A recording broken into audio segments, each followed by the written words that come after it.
9 annually, $970,000.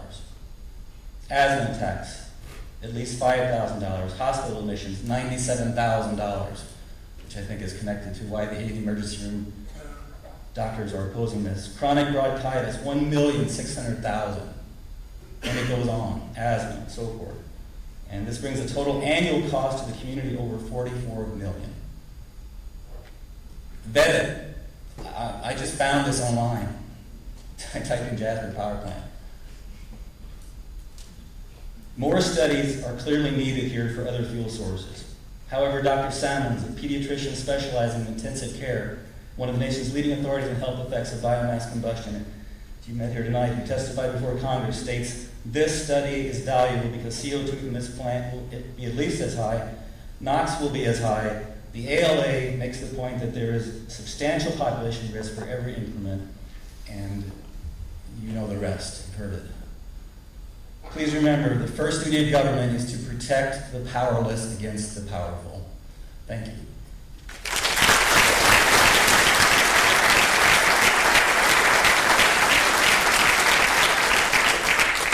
Claire Shirley, and following Claire will be Bob Ruxer.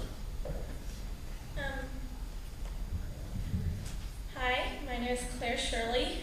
I live at 314 North Jackson Street, Huntingburg, Indiana.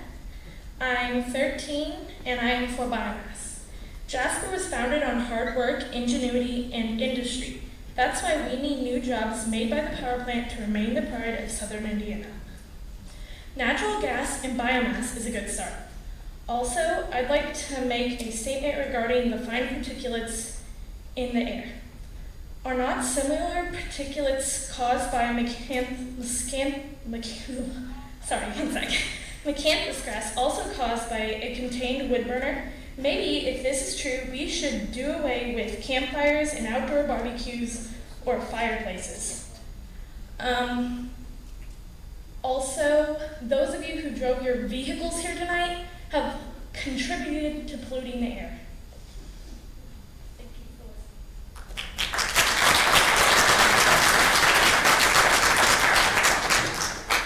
Bob Ruxer, following Bob will be Denise Schnell.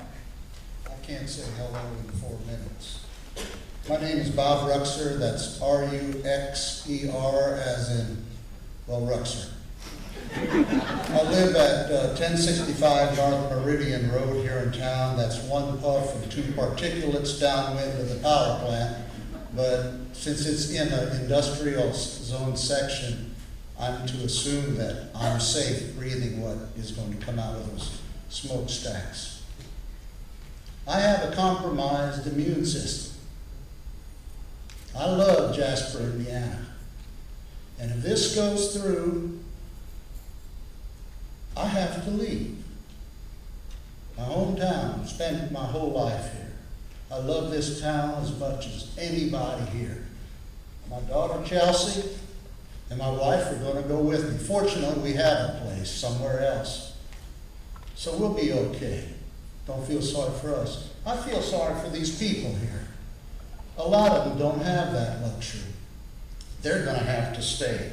How in the world can we tell our medical community and our internationally renowned medical societies, in effect, we don't believe you or your studies? If Crawford County and Scottsburg, Indiana figured this out, why can't we?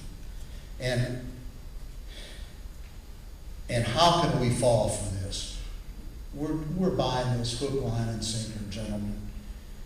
The hard truth we're looking for tonight is this is simply not good enough for Jasper, Indiana.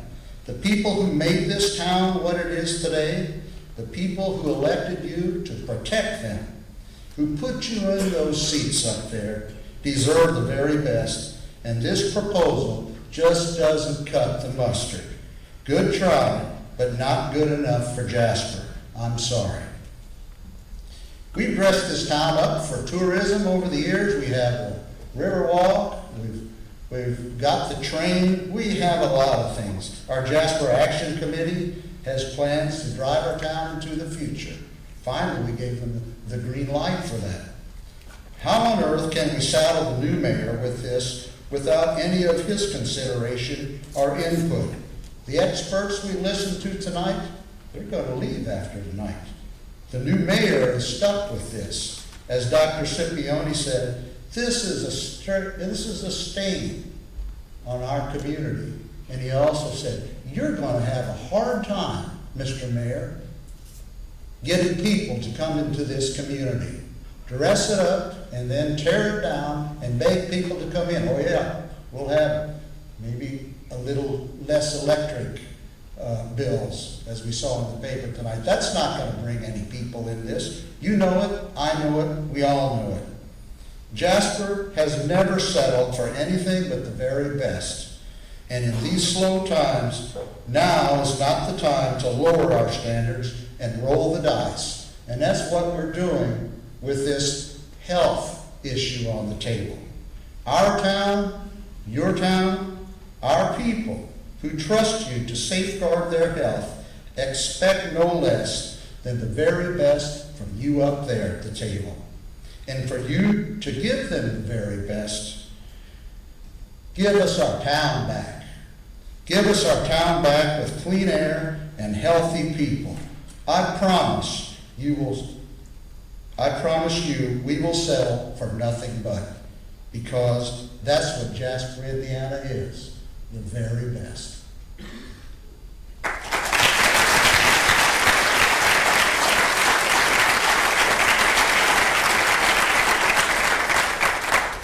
Denise Schnell. Denise will be followed by Kathy Fromey. I'm Denise Schnell, S-C-H-N-E-L-L. I live at 999 East, 190 North in Jasper. Just a hair feather away than Bob Brooks are here. And unfortunately, I don't have the same privilege as Mr. Ruxer and his family. We don't really have the opportunity to move away, and we will be where the emissions go after they leave the power plant, because we are east of the power plant. What I'm asking you tonight, what I'm begging for you to hear tonight, is that we want to be heard. We want all of our questions answered. And I appreciate this format, and I know it's going to get late tonight, and that most of us are going to have to get up early tomorrow and go to our jobs.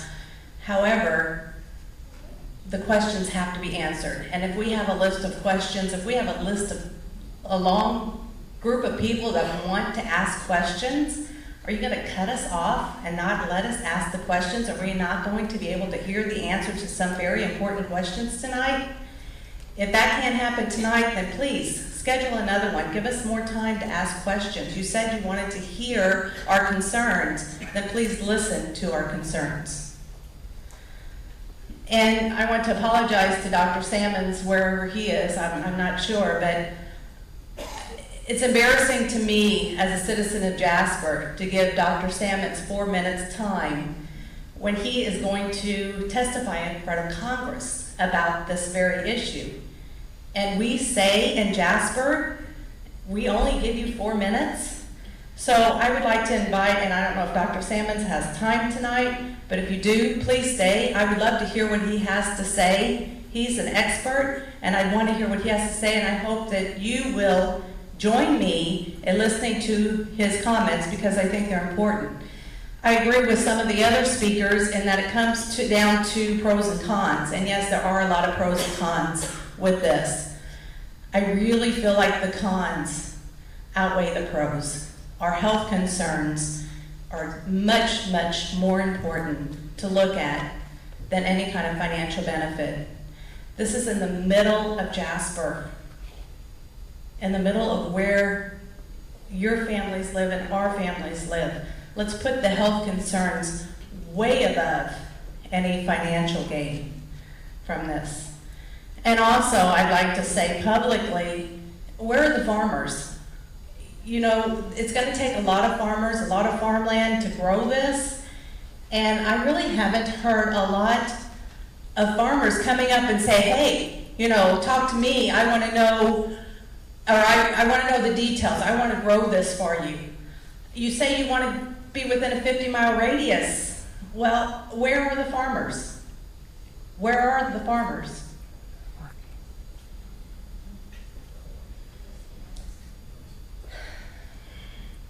Also, we have to look at the emissions, not only from the plant, but from all the trucks and the process of growing the mycanthus grass and everything else. I think sometimes you're just looking at what kind of harm is going to be caused just from the plant, but you need to look at everything. And please give us time to ask our questions. Please take the time to directly answer the questions when you have a question proposed to you. Thank you.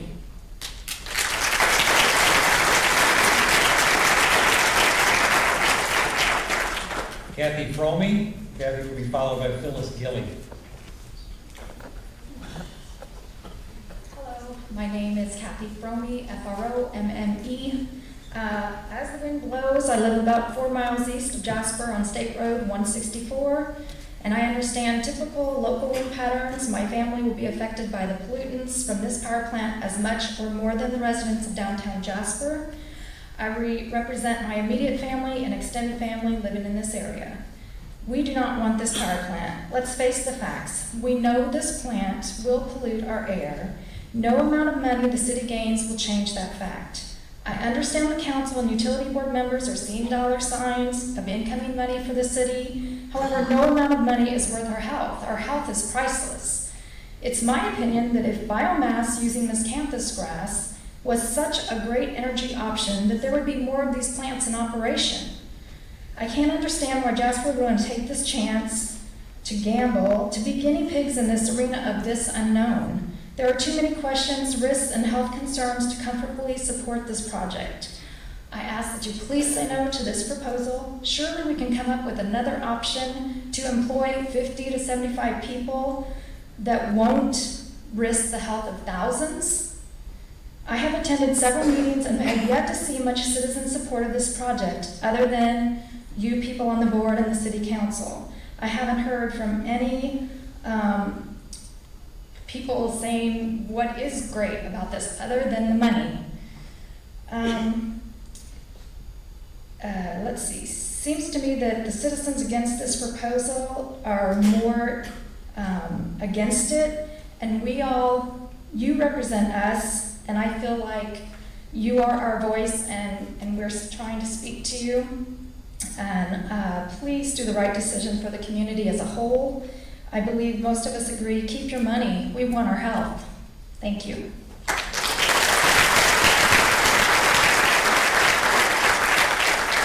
Phyllis Gilly. Following Phyllis will be Max Steffen.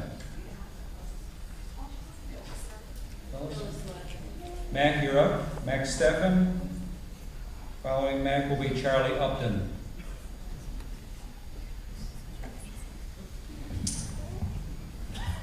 Max Steffen, 505 West 6th Street, Jasper, Indiana. Oh, your last name. Oh, sorry, Steffen. Thank you. Mr. Rexer stated that he loved this town. Well, I love this town too. I love it with all my heart and my soul. We have been torn apart by this issue.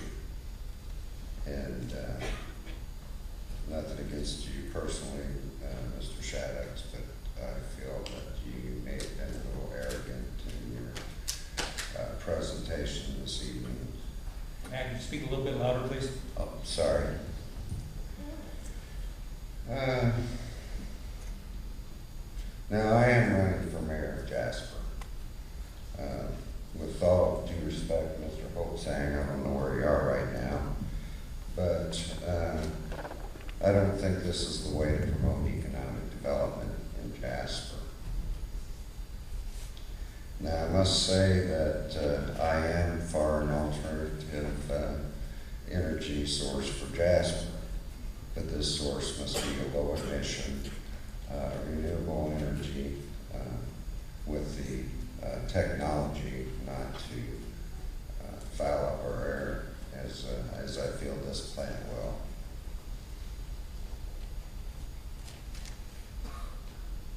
I too fear that the decision has already been made and it's a done deal.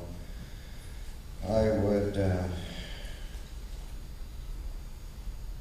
really want the board to look deep down inside and consider the ramifications of your vote. Now, I know legally we don't have to hold a referendum.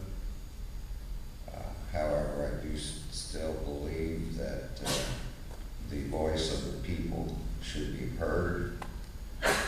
And with all due respect to you, Mayor Schmidt, you guys, most of you are elected officials, and you are to carry out the wishes of the people. And that's the job that we've given you. However, well, look at our country. Politicians in this country cannot run the country. We've entrusted them to do things for us in our country that we feel is going to be a benefit to all citizens, and it's just not happening. We need to, in my opinion, we need to listen to the voice of the people. I'm sort of like Rob earlier, I'm getting off track. And I've only met one person in public that has been for the proposal. And then again, I've met or heard two citizens this evening speak in favor of the proposal. Very, very small minority. And I know the risk have to be weighed with the worth.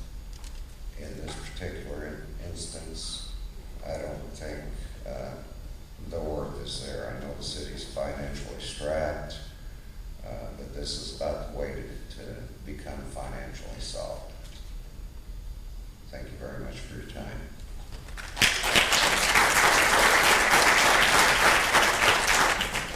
Next up is Charlie Upton. Following Charlie will be Jane Melchior.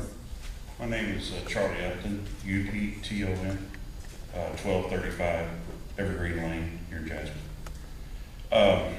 First of all, those are some warm seats you're sitting in there, I'm sure. There's a lot of things to think about on this.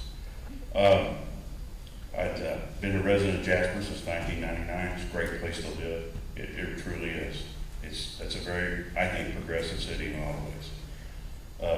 I'd like to welcome our out-of-town guests, regardless of where you may be on this. Myself personally, I'm sort of neutral on this still. I looked at the draft proposal. It's a good, I really consider that a draft. That's a beginning point, guys. You got 2 or 3 more cuts of that, I would think, in a lot more detail. I'd say there's several issues that could be expanded on. I realize you're looking at, there's some economic impact of saving jobs of people that are here now. They got skill sets for what you're trying to do, and that's a big impact. That's nothing to take lightly. I noticed when I looked at this, seems to be a lot of emphasis on the financial analysis. It looks like you've done a good, fairly decent job on that. From what I can tell, I'm not a financial person. I'm an engineer, electrical, not a combustion engineer. But on the combustion analysis and talking about the combustion processes that were proposed for this, it seemed like the draft was very weak in that area. It was very general. And it specifically did not talk a lot about the duration of the fire, the temperature profiles that would be needed. And you talk a lot about capturing on the end result. And I would say you'd want the most efficient combustion process possible. And like most things, that usually indicates that it takes more money and effort for the leasing to do that. And I don't know if you've really nailed that one down yet. I think that could use some more work in that area. As far as I talked with several people before, several months ago. I noticed that I think some of those concerns were addressed to some extent in what's been put out. As far as the emissions and the combustion process, I know you have Dr. Shaddix on board. He's looked at this, and I think he comes from Barnes Livermore, I believe, San Diego. probably a good person. I don't know about, he's probably not what I call a third-party trusted agent as far as giving you a good third-party analysis of combustion on this. I was hoping you'd go and get someone else. And honestly, it's probably going to take quite a bit more money than what you spend for him to get a really detailed look at this. As far as the fuel sources in the draft, I'd like to see you put a little more restrictive wording on that and nail down that process of what you would go through if you decided to change that in the future. Right now, I just said basically come back to the city council. Probably need to nail that down a little bit. There was a comment, and I know there's been several letters that are talking about, the PM 2.5 emissions and things like that. And we're talking about adding another potential contributor that may put us in non-attainment if the EPA brings the standards back down. And I know there's several people here that want more manufacturing jobs. I just don't want to see the next mayor hamstrung. We've already used up all of our allotment. We're in non-attainment. And let's just say somebody wants to bring a plastics plant into the county, not just Jasper, the county. If they're in non-attainment, from my understanding, they probably couldn't get air permits to do that. It may be out there, guys. It may be a year or two away and you don't even know it. I just don't want to shut the door onto something like that. Thank you very much.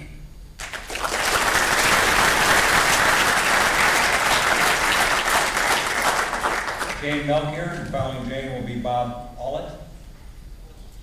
My name is Jane Melchior, Melchior, 880 Church Avenue. While I live in Jasper, I consider my home to encompass all of southern Indiana. I'm here tonight to join in with those who are speaking out on behalf of that which we love and value, and who feel that the proposed biomass plant is a terrible idea. I don't expect you'll listen to me, an English teacher, though I have taught critical thinking and research skills for over 30 years, have commitments to this community, and have spent most of my life looking for accurate and unbiased information about environmental issues. With so much conflicting information out there, how does one decide what facts to accept? When I do research, whether to buy a car or accept an opinion on an environmental issue or on anything, I first look at what the sellers or proponents have to say. What's good about it? I then identify the negatives. I especially try to find opinions and judgments from those who are disinterested parties or who are from advocacy groups, who have nothing to gain or lose, but who are trying to protect public health and well-being. They frequently see things that those who really want it have missed. I try to avoid commercial sources that are trying to sell me something and will often leave the negative aspects out. Often it takes some digging to find that an informational source is simply a commercial source in disguise. Among academic viewpoints, it's important to sift through differences of opinion and the reasons behind them, as well as the method used. Is this a reductionist or a systems approach? It's also important to look at who funded the studies. Even language is important. Might or could be beneficial means something very different than will be beneficial. A lot of test projects don't work on a larger scale. Is the study based on a single piece of evidence, or does it explore connections with everything else? How will the project affect other important parts of the ecosystem, both now and over time? When exploring the cost benefit, it's essential to include the externalized costs, something largely overlooked in most such studies. It's a major reason why the country is in financial trouble today. Logic is vital. If something sounds too good to be true, it probably is. This is the process I followed when I looked at the proposed biomass project. All my research on this project, looking at both pros and cons, as well as the substantive and in-depth research of others here tonight, has netted a thick file of information, and the only reasonable conclusion that I can come to is that it's a bad deal for this community. This project is a total gamble, funded by subsidies that would be paid for by the next generation. No small item when you consider long-term interest. The projected financial gains do not factor this in are the many other externalized costs that would accrue over the life of the project, such as the health costs that would be borne by individuals. It would impact air and water quality, contribute to sickness and death, and potentially have disastrous effects on the regional agricultural community as well as on the city far into the future. Even a little pollution is too much. With the best employment record in the state, this city surely doesn't have to bring in polluting industries to provide jobs. Some things are more important than money. Good health, clean air and water, and healthy ecosystems are priceless. You move ahead with this project at peril to us all. Thank you.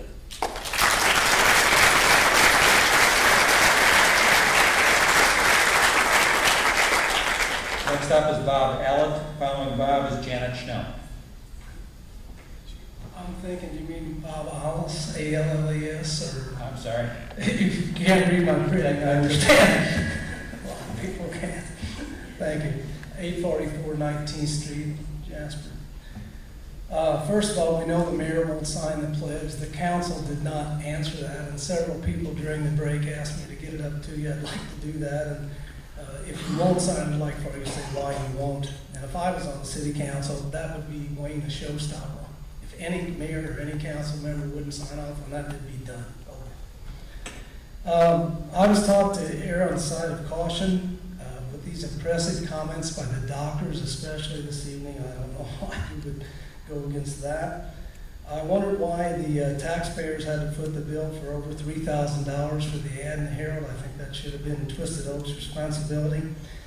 I know Juanita Baines on vacation, and she's certainly entitled to that, but I haven't heard or seen any public comments from her. And as clerk treasurer, I think she should weigh in on the situation. And maybe she has, I just am not aware of it. I wondered why you didn't allow me to put the one-page letter in the that talks about the $11 million fine that Moran paid to the federal government in the city council minutes. It was shown up on the overhead, and I really think that should have been in there, and I'd like for you to explain that to the public. I implore the city council, when they vote on this, for each and every one of them to say why they're voting yes or no, not just the probable 7-0 that it's going to be. Finally, I lived here all my life, almost 58 years, and I don't recall any such opposition, except for maybe for a Jasper basketball coach. But where people were going against what most of this huge crowd believes. So I'd like for you to reconsider your decision. Thank you very much.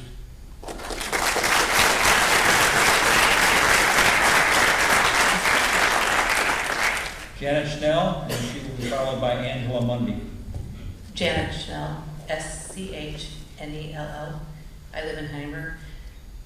Mr. Howard, when I was in your class, you wouldn't let me back down whenever we had to do a subject that was uncomfortable. Dean Johnson, when I started BUJC, you encouraged us to get higher education, to keep learning.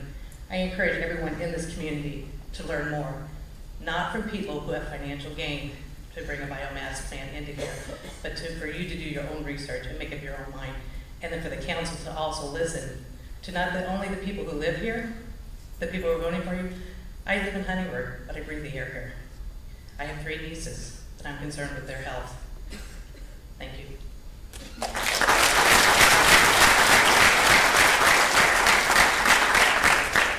Angela Mundy. Angela will be followed by Vince Graniker.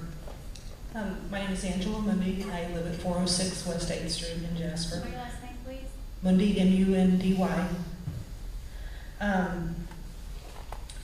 First, I wanted to say that in the short time that I've had to read the lease and think about it and just examine it, I myself, I'm not a legal person or anything like that. I still have at least 8 to 9 questions that have not yet been answered, or not yet been asked. So I doubt that those will be addressed in the 30 minutes that will be left for question and answer. So I implore you to have another session to allow those. And in case those questions aren't asked here tonight and there is no other public forum, if the public knows farmers, I encourage them to look at Exhibit 17, item number 9, because like many statements in the lease, it's very vague. There's nothing specific, and I really wonder what that means. Again, that's Exhibit 17, number 9.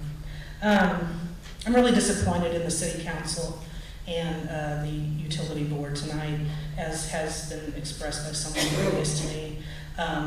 Silence, again, I've been to many of the City Council meetings and a few of the Utility Board meetings about this issue, and we're always met with that. So I really expected that tonight you guys would be more involved in the question and answer, the give and take. And Mayor Schmidt, Mr. Sheeter, you know, if you guys have any power over these guys, it seems like you would be encouraging them to be part of the answering of questions.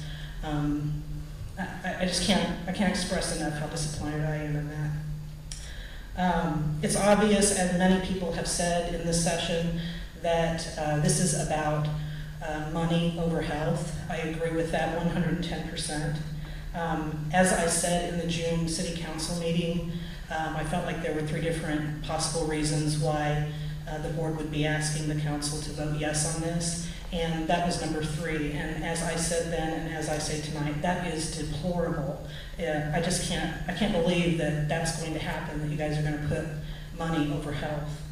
And finally, Councilman Prechtel, I'm in your district, number 3. I am asking you personally, as one of your constituents, that when this does come to vote, you vote no. I would love to hear why you would vote yes for it. It doesn't make sense to me, and I'd love to hear that from all of you. I don't know if we'll ever have that chance in a public forum, though. Thank you.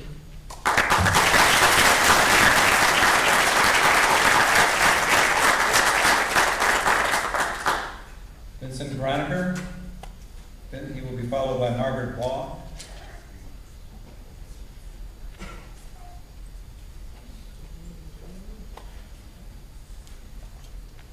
I came here primarily to get some information. Vince, would you give your I'm name and sorry. spell your last name, please? Vincent Granicher, Granacher, 3225 Grassland Hills Road.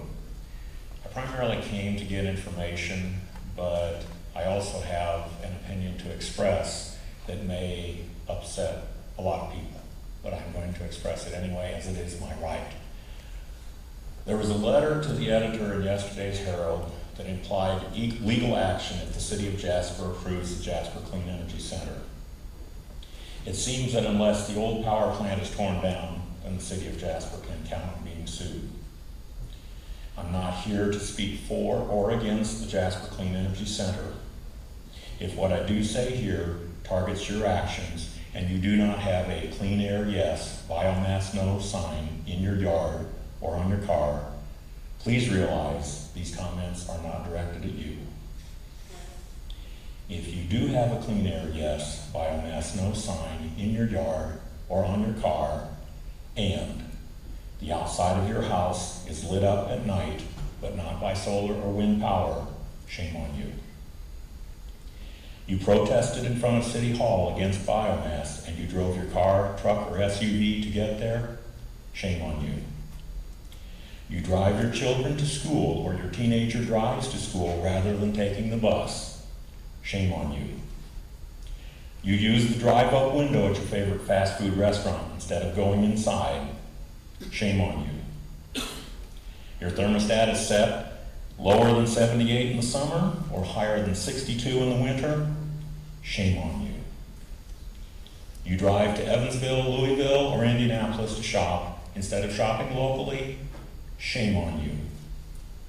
You buy foreign-made goods that require energy to import rather than U.S.-made goods. Shame on you. You run an errand and leave your car running with the air conditioning on while you run inside. Shame on you. You run an errand and leave your car running with the air conditioning on for the comfort of others in the car who are too lazy to go inside with you. Shame on you. You use a gas leaf blower to clean your driveway and sidewalk after mowing rather than a broom. Shame on you.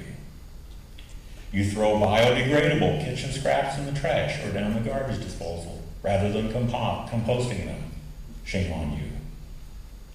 Your house consumes more energy than is typical because of the size of your house? Shame on you. You drive a vehicle that gets less than 35 miles per gallon highway? Shame on you. You pass me from a stoplight because you think I am accelerated too slowly in my effort to conserve gas in the environment. Shame on you. You complain about biomass and then light up a tobacco product within 10 feet of me, even outdoors? Shame on you. You have not planted a tree in the last couple of years?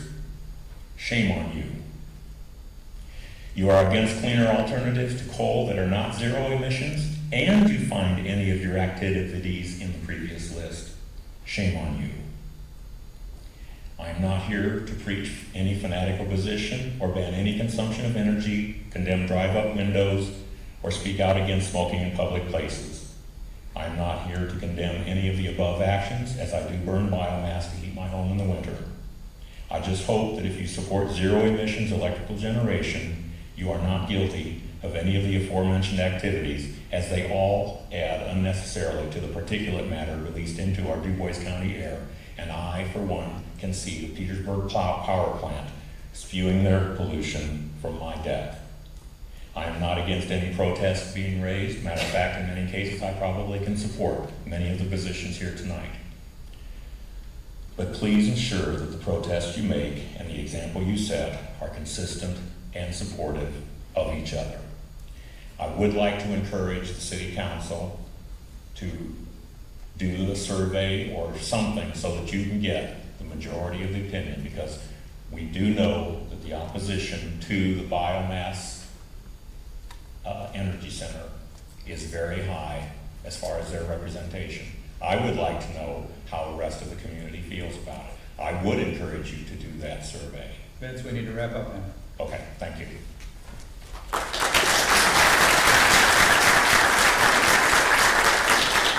All right, Margaret Baugh, and Margaret will be followed by Chelsea Ruxer. Margaret Baugh, 1327 Coondeck Street, B-A-U-G-H.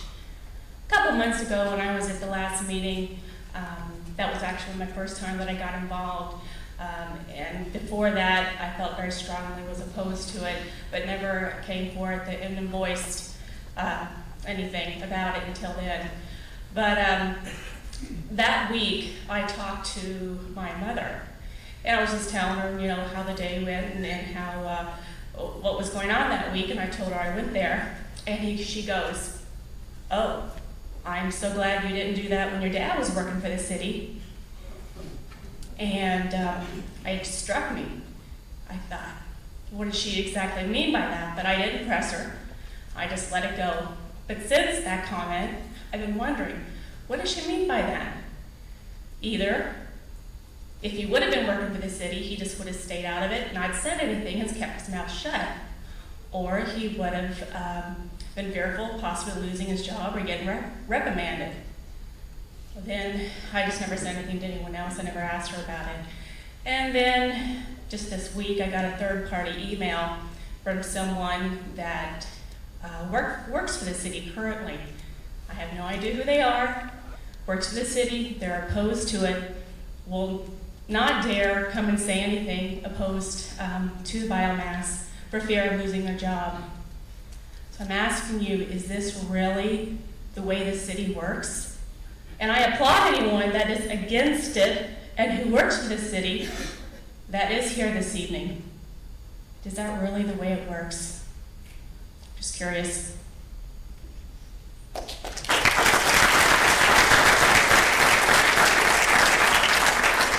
Chelsea Ruxer. Chelsea will be followed by Alec Kellogg. Chelsea Ruxer, CHELSEA-RUXER. I live at 1065 North Meridian Road in Jasper. I was recently fortunate to be put in contact with John Norton.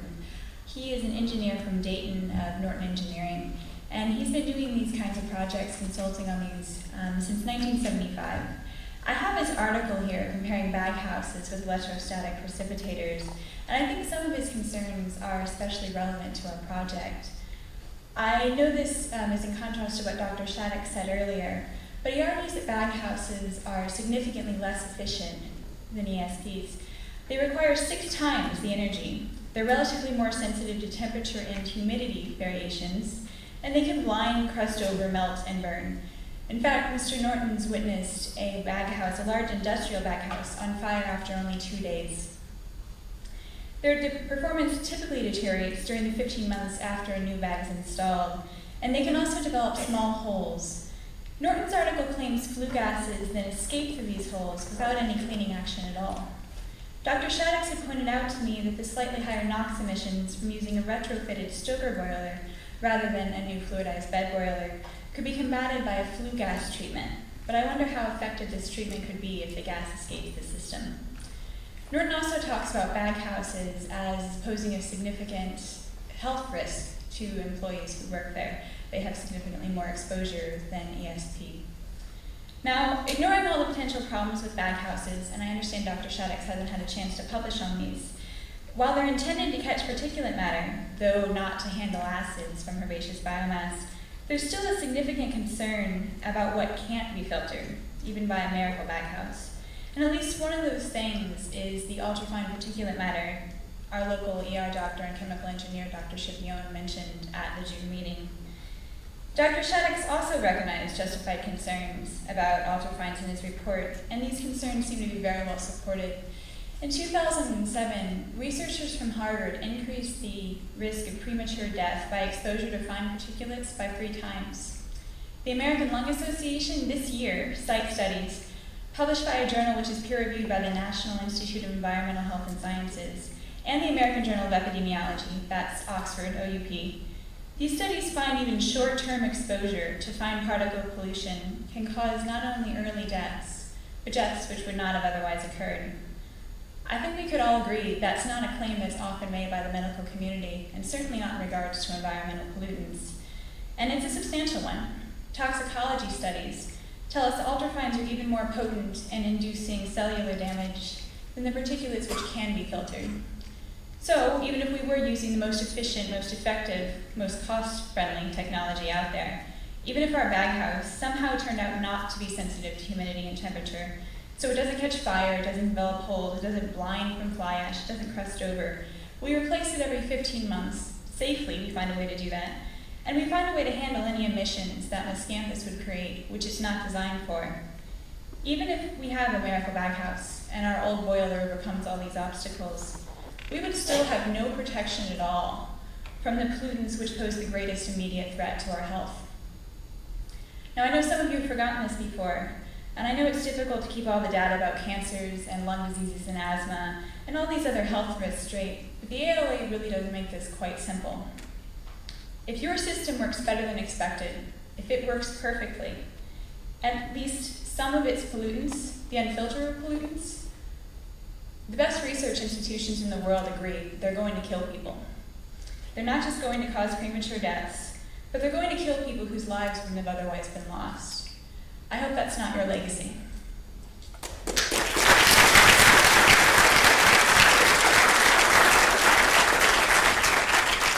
Alec Calla is up, and he will be followed by Cara Beth Jones. Alec Calla, 8733 West Summit Circle Drive, French Lick. You'll have the spelling of that name in the past. Do you need it? Yeah, you need the spelling of the name? I gave it to him. It appears that Dr. Shaddix has very carefully picked his information from his references and disregarded other information in his same references. Again and yet again it's been asked, where's the proof of extensive combustion of pure miscanthus and industrial burning to produce steam in Europe? I could not find it in his references nor in my research. 8 or 9 pilot burns and small burners and a few 4 to 24-hour experimental burns and larger burners hardly constitute extensive experience. Some examples of what the doctor chose not to disclose in his report to Jasper is reference number 5, challenges in small-scale combustion of agricultural biomass fuels. Note that it's small-scale, not industrial, includes these, quote, in boilers A1 and A2, big ash lumps were accumulated in the plate area, and the fire was extinguished after a few hours of operation. At the end of the combustion test with boiler A3, big and compact ash lumps with the shape of the burner plate were formed when straw and miscanthus were burned. Miscanthus worked in only 2 of 4 boilers, one of which had problems. Neither did the doctor mention this from the 2007 publication. The future use of agriculture, and this is a quote, future use of agricultural biomass fuels will require further development of the existing boiler technologies. You have a 50-year-old technology. It's reference number 3, J. Dahl and I. Oberberger, is cited stating miscanthus emissions are lower for miscanthus and for other herbaceous fuels, but another I. Oberberger research publication, combustion characteristics of miscanthus based on lab scale and pilot scale combustion trials in Austria, Brunner et al., the city cited earlier. The city study and most of all the rest were in boilers tiny compared to Jasper. And Brunner stated no better than 65% of the desired heat can be achieved. A larger grade area per unit of fuel will be needed to achieve full burnout, and incomplete combustion means more emissions. But presentation of facts and documents and proof about this proposal's pollution and health hazards have had little influence on the city. Quote, can we make money with this, is the question the head of the USB stated quite bluntly. Bingham McHale was hired to determine how much loot Jasper would get. Bingham McHale said the city would get $42 million because of the proposal. Not so fast.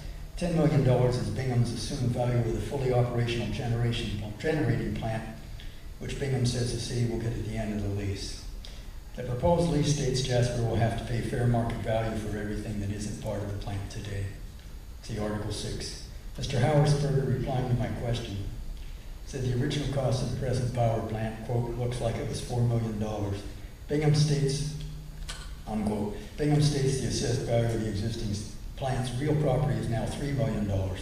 So over 53 years of wear and depreciation, it has retained 75% of its cost.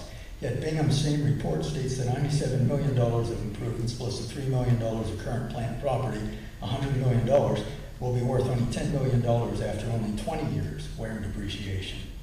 I won't argue the years, just the decrease in value, as will the lessee when it comes time for Jasper to either pay up or get back an inoperable property gutted of all the equipment and buildings the lessee placed on it.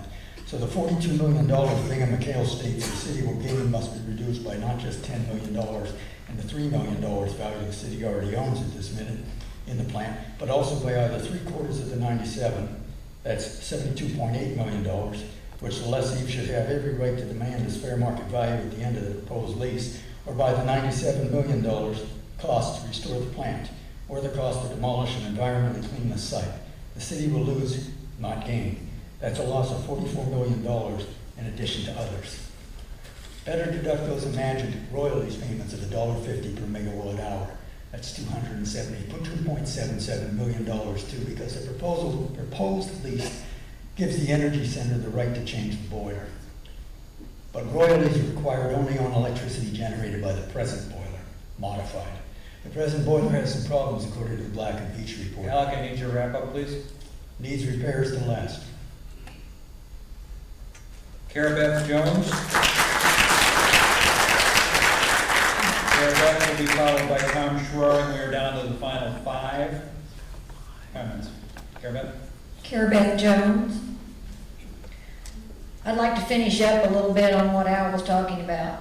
The present boiler has some problems according to Black and Veatch report, which needs repairs to last. The federal government will replace the Energy Center 30% of the new boiler's cost if it replaces the old one at the beginning of the project. Give them nothing for patching the old one, and the new boiler now avoids shutting down the plant for replacement. Not to mention it will give the center a $1.50 more profit per megawatt hour. Any reasonable businessman would replace the old boiler. I predict Jasper will never see a royalty payment. Better deduct any and every tax abatement the Energy Center requests, because the proposed lease prevents the city from opposing those requests. Section 23.01. Proposed lease. Why do I keep saying proposed lease? Because Section 207 states that the lease cannot be recorded by either side, only a short memorandum of the signing. We'll never know what's in the final lease. How will the lease be enforced if there's no record of it or what's in it? And if officials think they can hide the original in their dresser drawer, they should read Indiana law. Who in their right mind would sign a lease with which a copy cannot be kept by the city? We, the future city administrators, will never know what the real deal is, because there will be no recorded copy of the final lease. The final lease should be completely different. The final lease could be completely different than the proposed lease. Council and USB members should feel duped. This isn't just a bad deal, it is a stupid bad deal, and you should vote this whole proposal down.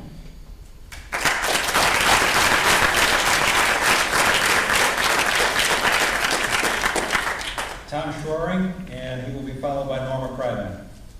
I'm Tom Schroering, 801 North Schroering Road, Jasper.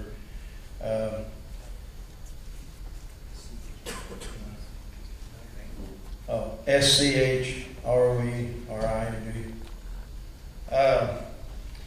The longer I listen to all these doctors and everybody around here and all these, I appreciate my wife more and more because she worries for both of us. I don't have to worry.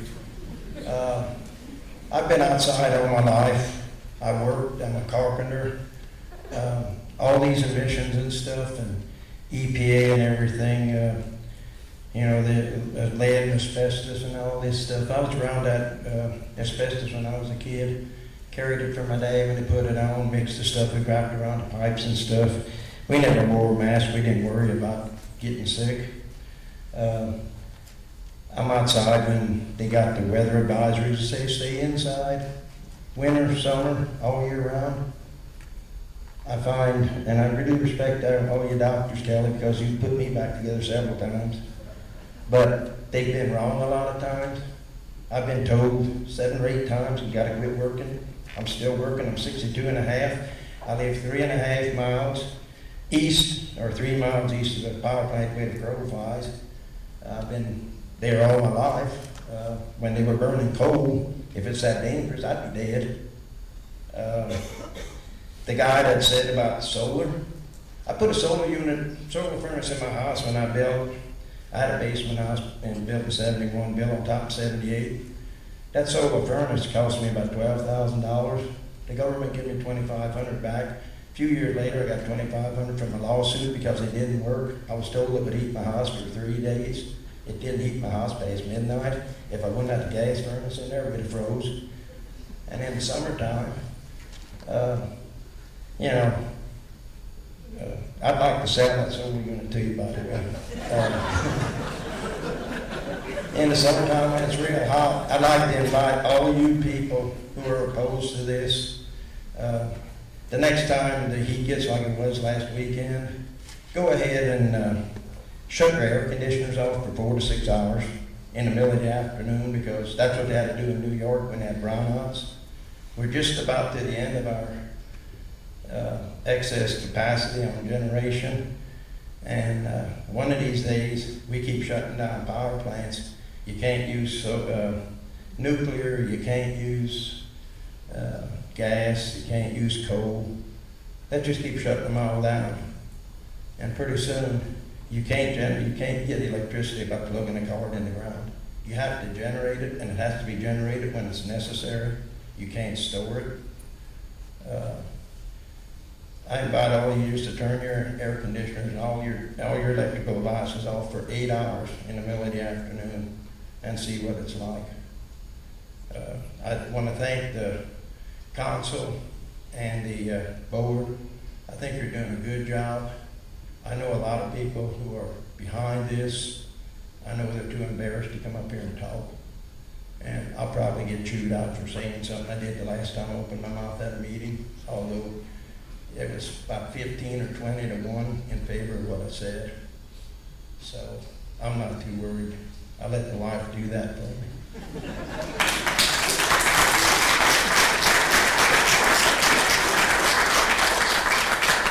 Norma Kryline, and Norma will be followed by John Berger.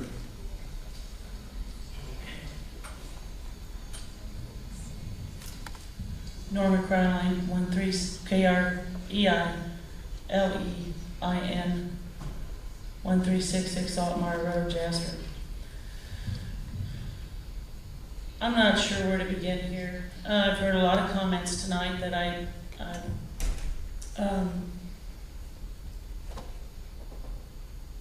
it's interesting to hear comments about physicians. Having been one in this town for 20 years, I've kind of had a bit of a sarcastic attitude. The concerned citizens could tell you. I kind of debate whether to get out the smart brain or the dumb brain, and you know, Mr. Shuren, with all due respect, not that we're never wrong, but I kind of have a feeling the number of politicians that are wrong exceeds the number of physicians that are wrong.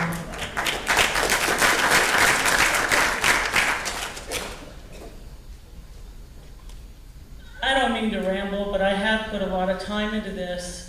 I grew up in Ferdinand. I grew up on a farm. My dad mined coal. The first time I asked him about this, as a farmer, as a conservation farmer, and I believe I told you this, Wayne, and I told you this, Mayor, and Bud was at the meeting. Charlie, you were there too. I said, ask my dad what he says, because I respect him. He was the 2009 Soil and Water Conservation Farmer of the Year. He's managed to keep a family of 8 and a family farm going. And I've been chewed out many times for speaking for farmers. But I respect my dad, and I respect my dad a lot. And I went home after the meeting with the mayor and Wayne and Bud, and I asked Dad, Dad, what do you think about this biomass power plant? He said, it sounds like a get-rich-quick scheme to me. And then I asked him, I said, Dad, please, if anybody ever asked you, I didn't say anything to you before that. That was just based on what he'd read in the paper, and I know for a fact what had been in the paper up until that time paled in comparison to the opposition that had been voiced. And then I said, Dad, do you think you could grow a miscanthus? There's some stuff about this that doesn't make sense. And I'm not a farmer, but he has kept a farm alive. It's been in our family now for 150 years. It's as old as the house we live in. They haven't been able to really afford to build another one. He said, and I quote, bullshit. That's what my dad said. And then there's been several other things that have come up in this that have been my red flags about the people that I care about. And I have a pretty varied background to consider this from multiple levels, and yet I've had nothing but closed, I've tried to hold conversations with some people. Lord knows people call me, and they have called me on weekends when they can't breathe. And they seem to think I know what I'm doing in terms of that. And I can tell you, what Gene said about critical thinking, I learned that at Forest Park High School. I learned that at the University of Notre Dame. I learned it at Indiana University Medical School. I learned it at LA County USC Medical Center. And I challenge any of you to survive a residency there and then carry on 22 years of practicing pediatrics in this town and raising a family.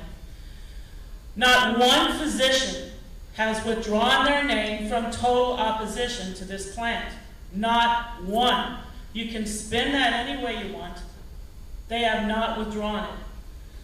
The voice that I have brought, I wish I could tell you that Shane is going to work to get people to change their habits. I wouldn't advise it. I talk to people every day, and that's not what it takes. It takes facts.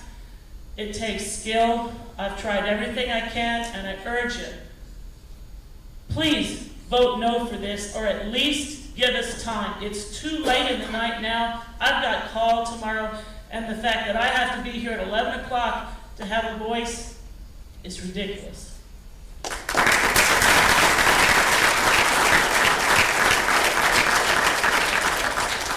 John Berger is up, and the final speaker after John will be Ryan Shearer. John Berger, 1310 Bellevue Drive, Jasper. First of all, I want to commend the mayor, the city council, the utility service board, and also you, Dr. Johnson, for moderating this. I think anyone who doesn't know what a difficult position that these guys are in, all the time that they've spent on them, they need to stand up there and sit in those seats, and they'll see how difficult it is. That being said, I'm going to ask one more time. I asked this before the primary. This is what I campaigned on. I want to vote by the people. The people don't feel like they're being heard. I hear it every day when I go out door to door. I've got factual information that says 70% of the people want to have some type of a city vote. It's the right thing to do. It is the right thing to do to see how the people feel. And, there's two arguments, good arguments on both sides. But at the end of the day, it's only right to let the citizens of Jasper have their voices heard. And I respectfully ask that you consider that. Thank you.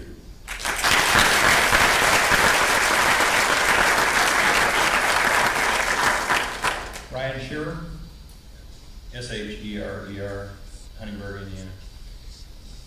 I'm a family physician, and when I first heard about this process that you've been going through, of course I've been hearing about the library for the last 8 years and not been able to make a decision on that, but this has been a very short decision. And I, like Norma, have a father who has not only raised a family and been a vital part of his community, but he came and visited this weekend.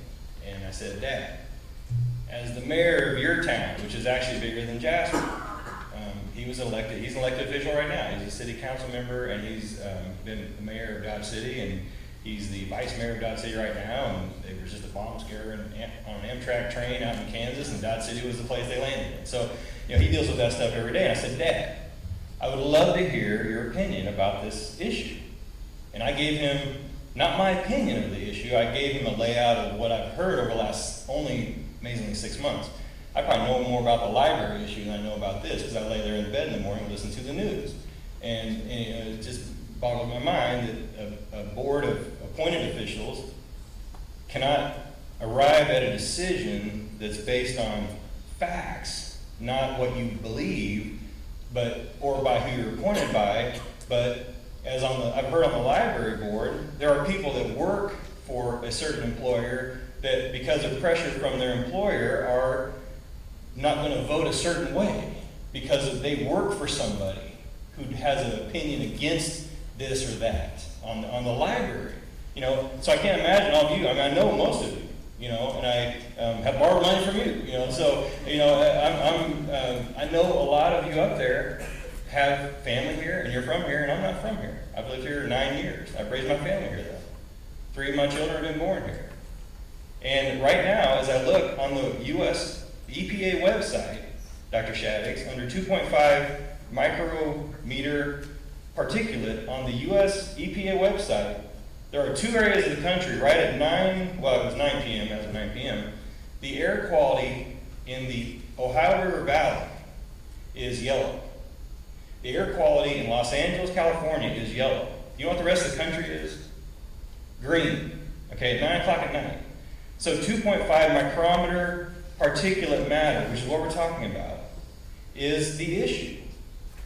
I hear people talk about, I drove my car here. Well, yes, I drove my car here. I don't drive a 1966, Impala. I drive a new car, I don't drive a hybrid. Would love to get a hybrid, but they don't make a van. Toyota does not make a hybrid van that will carry my children in a way that's big enough, So that's why we don't have a hybrid van yet, but we will as soon as they make one, But the issue is 2.5 micrometer particulate matter. Now, does everybody know what that means? That means that when you breathe particulate, the dust that you see in the air that's visible is on the order of 1,000,000 times larger than what we're breathing into our lungs, all right? 1,000,000 particles of 100 nanometer particles, which is what is generated from a diesel engine, that is actually causing health effects that has been proven only since the 1970s. And I appreciate the 1880s reference, because electricity was actually new back then, and cities that got electricity were all about electricity, obviously. But that was the 1880s, In 1970s, when they started recognizing particulate matter health effects.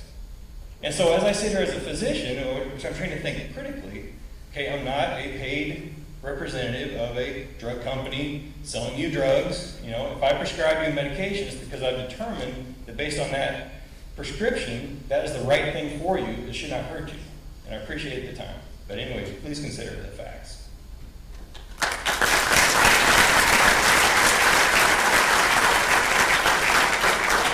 I'm going to ask our consultants to come up to the stage. The final portion of the agenda is another Q&A session. I suspect we are not going to get through everyone's questions. Whether there will be another session or not is up to the City Council and the Utility Service Board. But for tonight's purpose, we will have another 30-minute session for questions from the floor. And so again, I ask that you keep them brief. I ask the people on the stage to keep their responses brief, answer the question, but keep it as brief as we can. And we'll see how many we can get in the 30 minutes. So if we can see a show of hands for those who would like to ask a further question, we will move the microphone.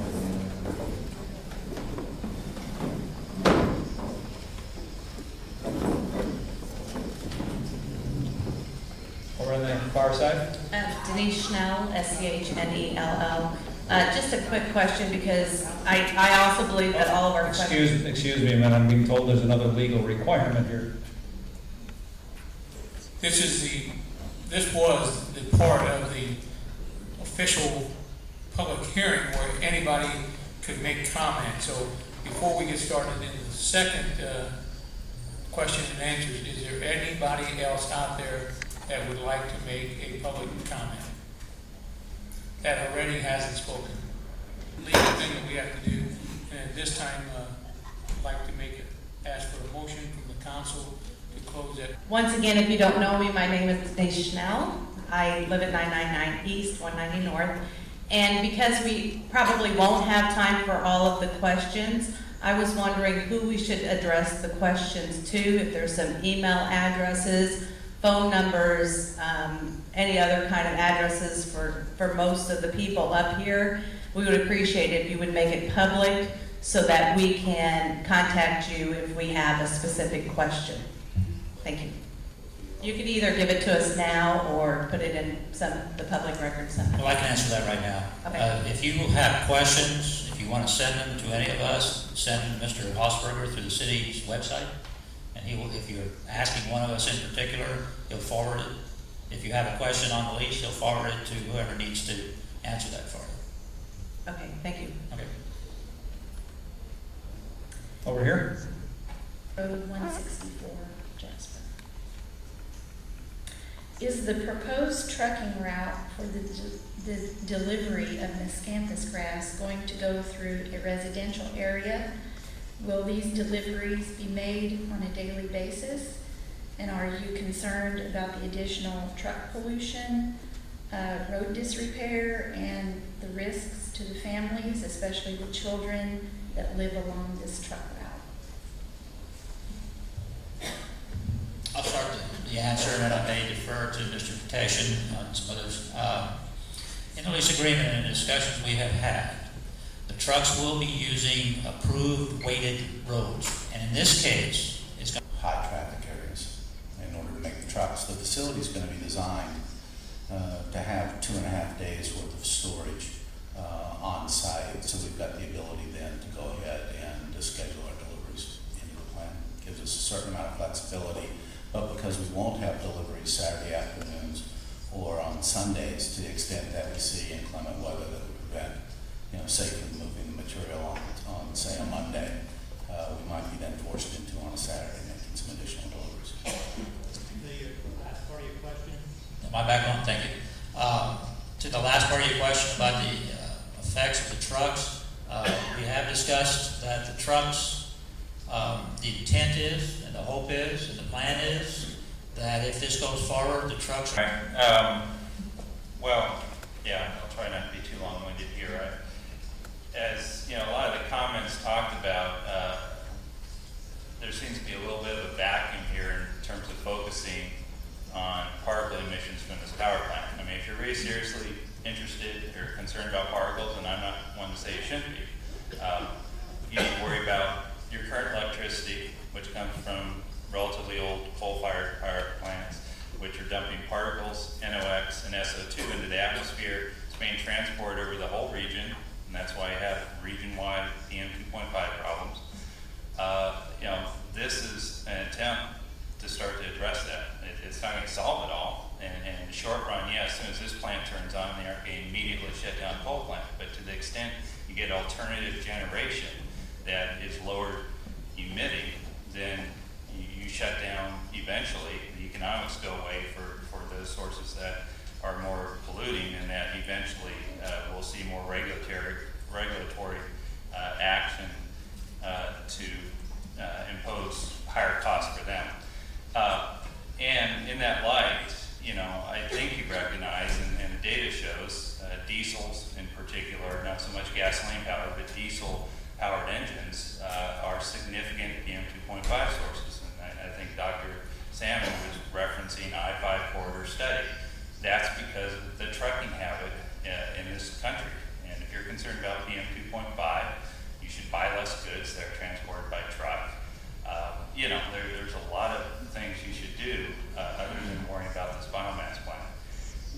We have done an equivalency calculation of PM 2.5 coming out of the plant itself relative to trucking that suggests, based on EPA data, you're talking about less than 10 semi-trucks operating continuously is equivalent, we calculated around 6, to what's going to be coming out of the stack. So yeah, I would be more worried about the trucks. Now, my understanding for this project, if you compare the trucks that are going to be needed to transport from this campus, it's a small fraction of the overall truck traffic in your county. But if you're worried about PM 2.5, that's a place to start. Fireplaces and any other open burning, barbecuing was mentioning, that's another place to start. I mean, there's a lot of things to worry about. In California, where we have the most stringent air resources board in the country, we don't have any coal power plants for that reason. We are in the process of phasing in diesel particulate traps on all the semis. We, in most areas, have requirements based on the local air movement of non-burning in fireplaces, and any other open burning is prohibited at different times throughout the year. There's been a move to try to eliminate gasoline-powered mowers and trimmers and those sorts of things because they're so polluting. And we operate about 12 biomass plants, and those are okay. And I do live, and I have raised my family about 5 miles from a biomass plant. No one in the community has ever expressed a concern. Now, is there some PM fallout from the biomass plant? I'm sure. There's PM fallout from all sorts of sources. But, you know, look at the relative magnitudes. Thank you. Alec, if you need to quote a source, would you please summarize? Go ahead. Staying focused on Jasper and on the power plant, not on fireplaces, vehicles in California, or the 2 biomass plants in California that were recently fined one heck of a lot of money for violating air pollution laws. I'm curious that the paid expert, Dr. Shaddix, and I'd be willing to take you on in a debate any time on this subject, sir.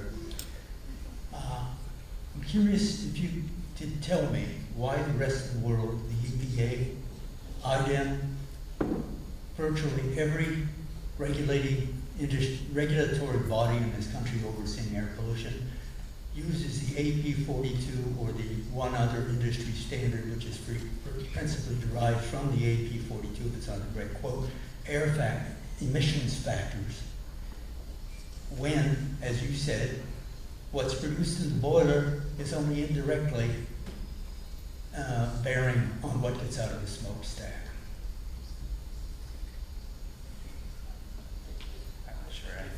Well, then let me simplify it, sir. Do you know anything about air emissions factors as in the AP42 compilation of air emissions factors? Yes, I do. Then how can you say that you're saying that if you burn 100 million tons of fuel in the boiler, it will produce only, you can't, what? It won't be any different. It won't be any difference than burning 1 ton because it's controlled.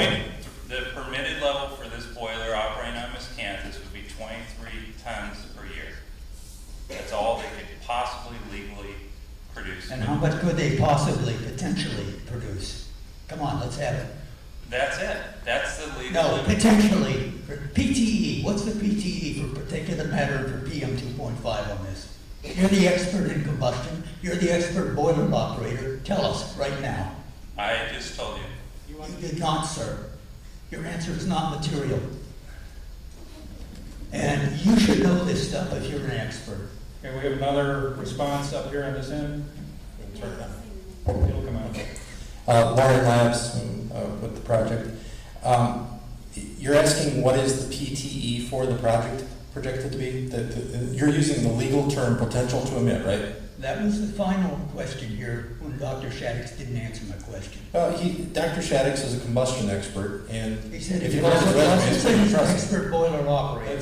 Let's let the answer. This is what I do for a living, is things like PTE and calculating emissions and using AP42. I've been using AP42 factors for 30 plus years now, so I'm very familiar with them. The PTE, which is the potential to emit, is calculated. I mean, that's a regulatory term. It's calculated very simply by taking what's the maximum you're allowed to emit, and you multiply it by 8,760 hours per year, which means running 24/7. And the PTE for this plant will be 23 tons per year. Incorrect, sir. That's a seriously flawed explanation of how you calculate the PTE. You take the emissions factor times the fuel. It's going to the maximum amount of fuel that can be burned. If it can be burned at maximum rate, 24 hours a day, 365 a year. And you should know that if you're with Mastardi, you have done a slideshow that wasn't paid for by the town, so it must have been paid for by Twisted Oaks. And I don't see how you can be unbiased, sir. Sure. Correct. So these EPA databases, they're rough averages of lots of data that don't agree with each other. They just come up with guidance. This is if you don't have anything better to go on but the seat of your pants, you should use an EPA number to estimate. It's not to use, if you have better information, you should use it. In this case, we have real information. There's permitted levels for this boiler. In other words, this is Rich Trubeck. You don't permit to an AP42 number. You permit to a permit limit. And the permit limit we're choosing, 0.03 pounds per million BTU, which we have to prove by emission testing and monitoring, equates to 23 tons a year. And that is our PTE. And that 0.3 is the same as Liberty Green Renewables without any accommodations to anybody's health. It is going to do in their permit. And you're not doing us any favors, sir. Yeah. And the other... I'd like to move on past this and go on to the next question over here. Is it on? Okay. Rock Emmert again. I was not planning to ask another question to give others a chance to ask, but Dr. Simons had to leave and he asked me if I would ask this before he leaves. He's testifying in Washington, D.C. tomorrow on this very subject, and his plane leaves at 6 a.m., so he wanted to get a few hours of sleep before he has to hit Louisville in the middle of the night. His question is directed to Dr. Shaddix. I understand, and you can clarify this for me. Last night at the medical meeting, he asked for your references with regard to the procedures that will capture 99.5% of the ultrafines, and he was stating that you had said that last night, and he had asked for your references, and he had not yet received them, and he asked me to ask you publicly if you would send those references to him and citizens validating, and his point second point was without that data, much of your report here in Jasper and DuBois County cannot be validated. And I mean that with respect, sir. I'm not trying to be rude to you. We are trying to do our due diligence, and we're asking the same of you. And he is a medical doctor, and he also asked if the city would entertain the idea of having a debate. Dr. Salmon said he would be happy to come back again where he would have more time to speak and in the form of a positive debate. So my question is, will you send that to him promptly? All right, I've already provided that to the city. I understand they provided to the medical community here several days ago. Dr. Salmon was new to this conversation. Our meeting ended at 11 or later last night.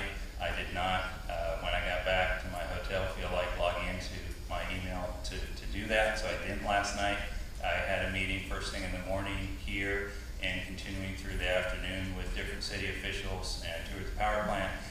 There was no wireless in City Hall, so I could not get in there. And that's why I haven't sent those two references. They're publicly available, no question about it.